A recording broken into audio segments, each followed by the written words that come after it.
Hey, what's up everyone, it's David here.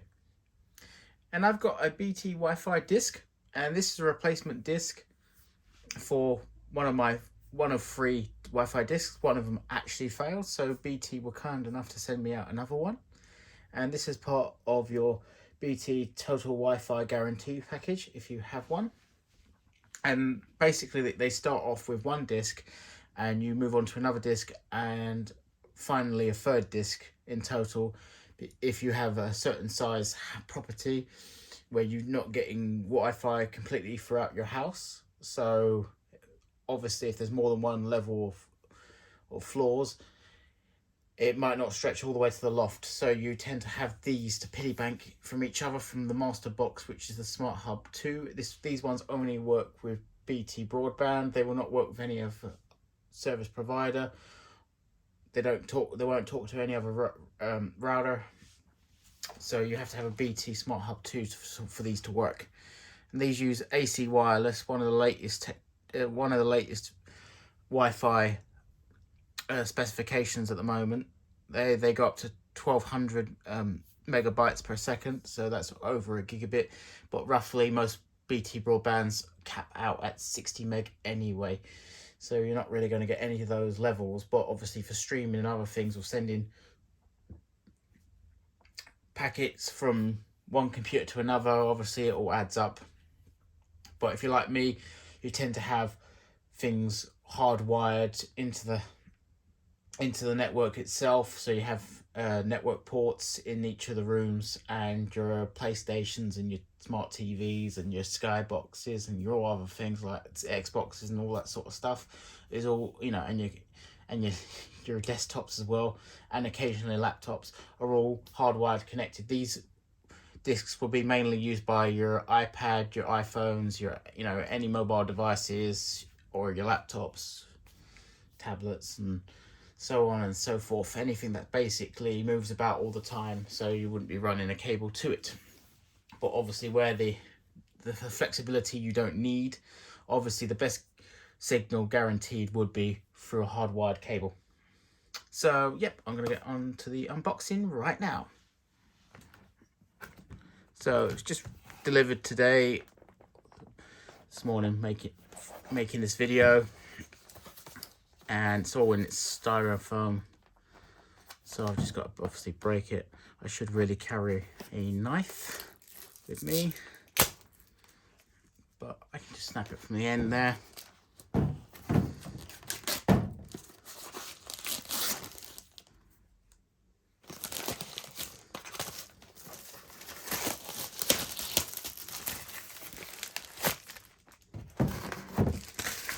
I keep changing the box. Used to have more writing on it, but hey ho, that's what they're doing at the moment.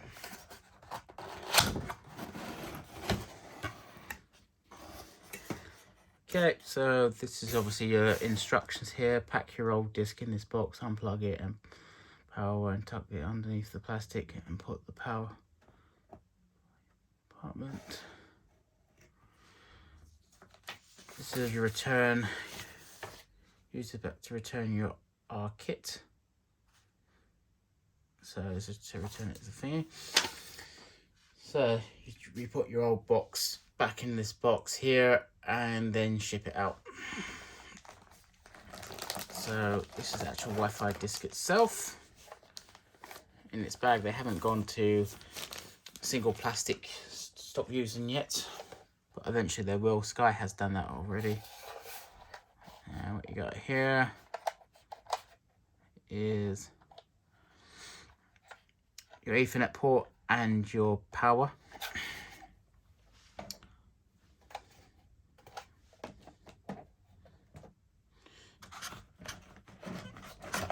Your power block.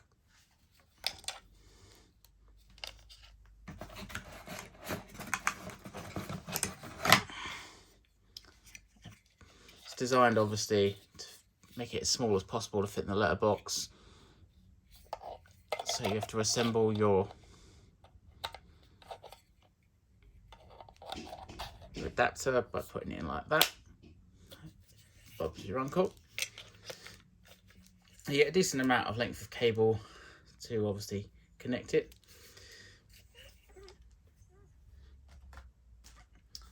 So yeah. Now for the setup, I find the easiest way of doing the setup.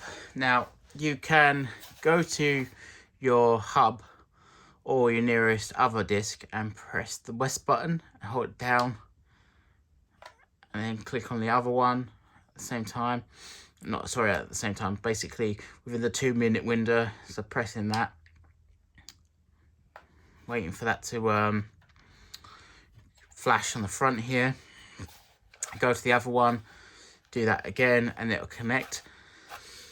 Or you can use the BT app, but I find the easiest way to do it is, obviously, if you've got network ports in your house, you just plug it straight in from the Ethernet port into the wall socket of your network, or basically take this box downstairs where your main box is, and use a short Ethernet cable, RJ45 cable, between the two, initialize it, pass it on all the information, and then it'll work. And then when it stops flashing. But what I'm going to do on this one is plug it in the network, because I've got wall sockets up here, but this will work exactly the same if you didn't and you had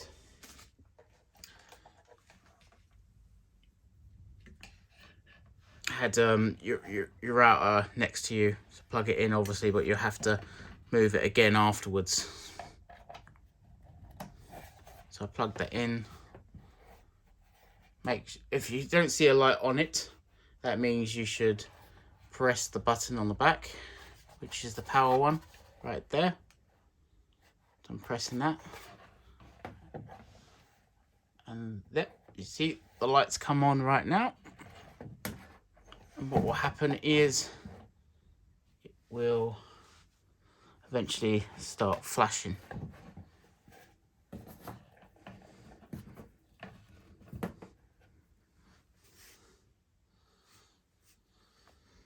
And go blue when it's fully set up. And that will complete the setup.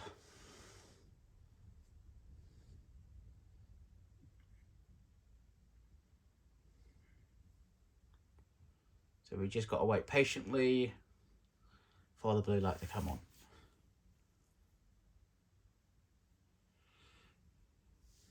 So obviously at the moment it's booting up.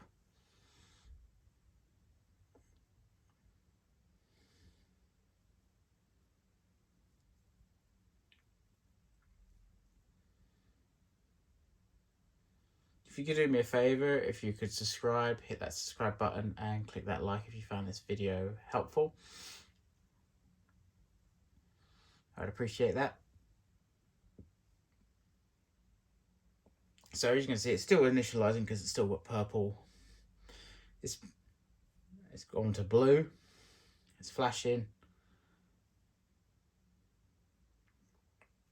Once it stops flashing, that means it's fully connected. If it's red, it means it's lost connection. You can turn the lights off on the box because this is always on, unless you don't want it to be. And the light will only come on if there's a fault. Sometimes it's a bit hard to tell if it's on or not, so some people like to have the light on. But I personal preference, prefer to have the light off.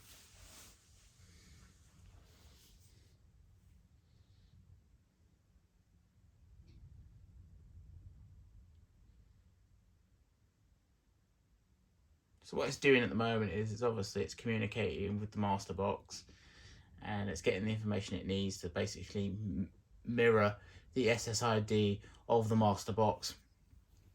And once it's done that, obviously it will stay on blue.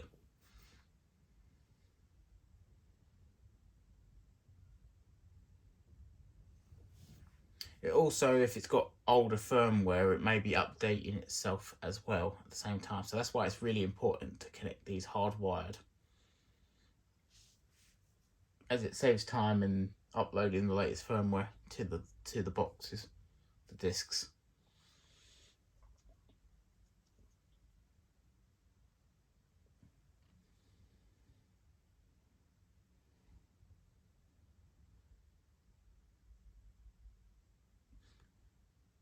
the light has disappeared.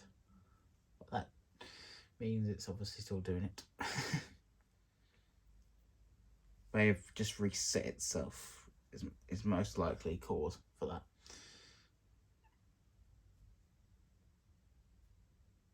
I think it did have out-of-date firmware, so it has actually updated.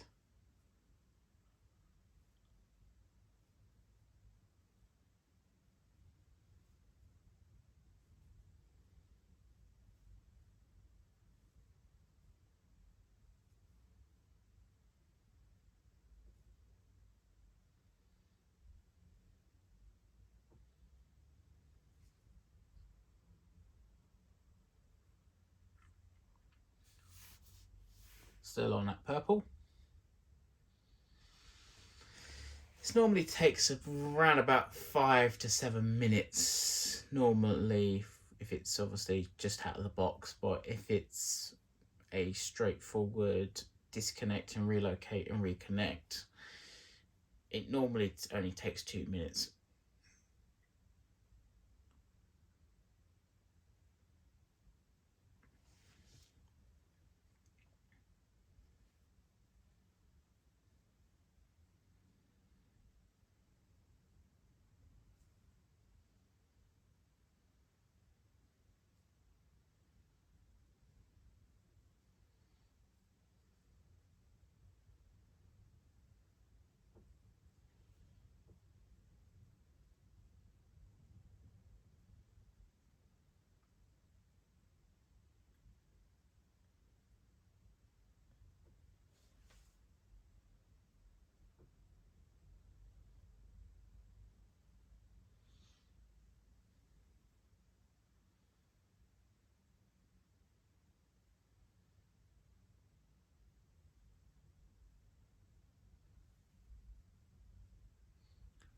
Seems to have stopped flashing, so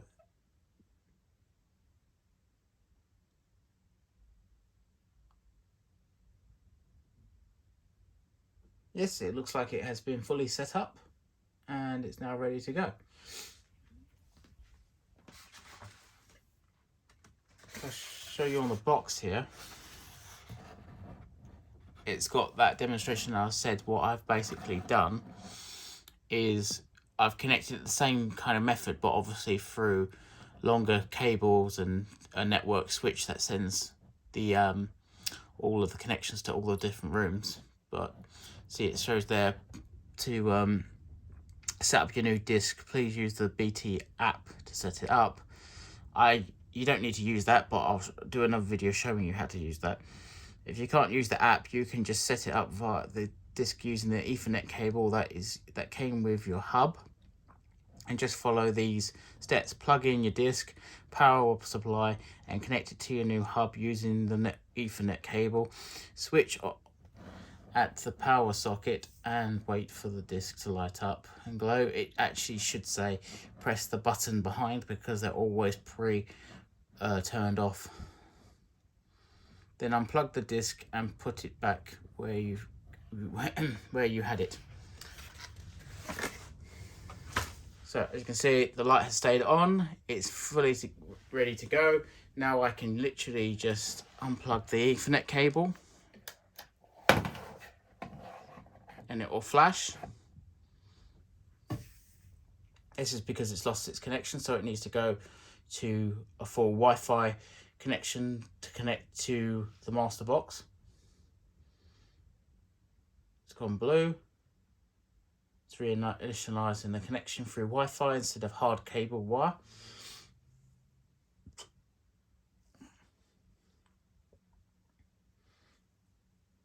It's gone to amber at the moment.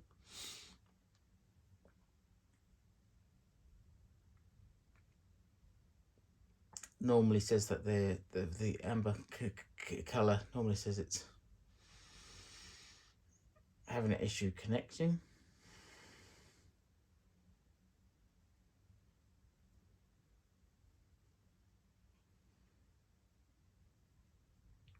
Should be fine in a few minutes.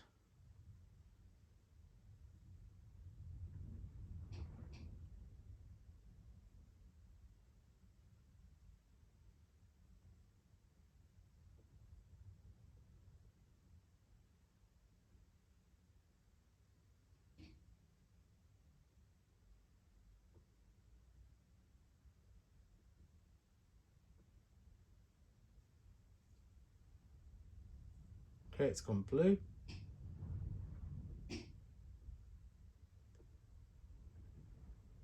And that means it's fully connected now. So that concludes the video. Thanks for watching. Don't forget to subscribe. Bye for now.